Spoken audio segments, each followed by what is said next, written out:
Në një tenxhere vazhdojmë që të shtojmë 1 litër me qumësht. Vazhdojmë që shtojmë sheqer, unë po shtoj 7 lugje dhe sheqer, por ju mund të përshtatni sheqerin sipas shijeve të juaja. Nëse doni me ëmbël, mund shtoni 1 lugje më tepër ose 1 lugje më pak.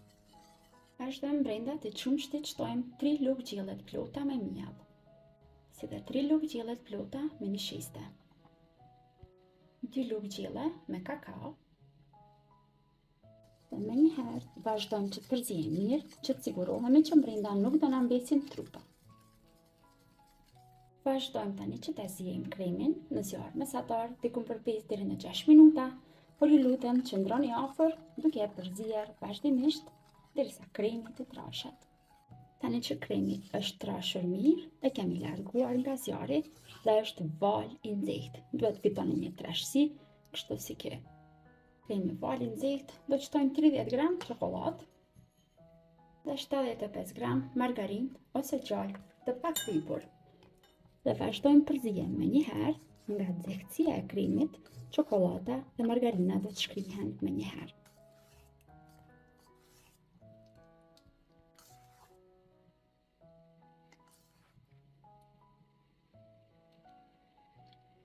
Tani marrim disa gota, por gotat duhet që t'janë të lagura me ujë. Pra unë kam shtuar brenda ujë dhe po vazhdoj kështu që ta rrotulloj ujin në gotë. Në këtë mënyrë nuk do ngjiten ëmbëlsirat për gote dhe do të mund që t'i largojmë shumë lehtë. Tani me kremin e përgatitur i mbushim gotat.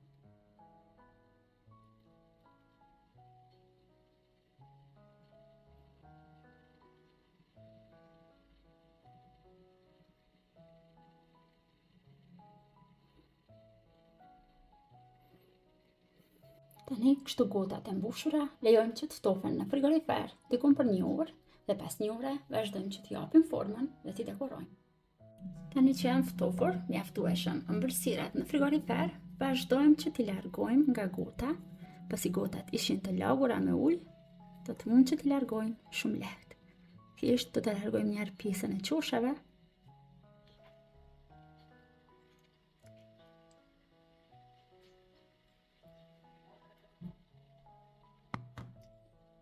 Me njëherë i shtrojmë në kokos.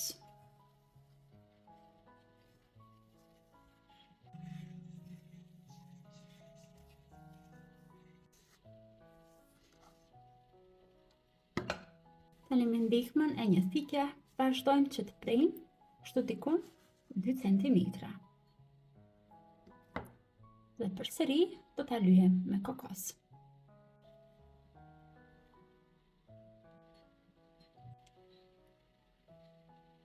Tani që kemi përgatitur gjitha, vazhdojmë që në mes t'ju shtojmë pak krem pana për ëmbëlsira të rrahur mirë.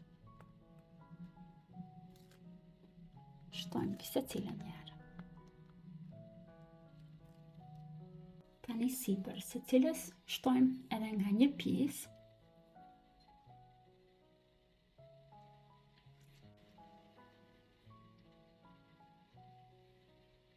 Vazhdojmë që sipër t'i dekorojmë edhe pak me shllak krem ose me krem pana të rrahur mirë, dhe nëse brumi ju duket që ju ka mbetur i butë, mos keni frikë. Ashtu ishte edhe imi, por kur t'i bëni me kokos, do forcohet përsëri dhe do të qëndrojnë kështu sikur po i shihni në video. Dekorimin mund t'i bëni sipas dëshirës së juaj. Unë do t'ju shtoj dekorimin mund ta bëni sipas dëshirës së juaj. Unë po i shtoj nga 1 mjedër. Dhe pra të dashur miq, në këto momente ëmbëlsirat janë gati dhe mund që të vazhdojmë që t'i shijojmë me njëherë.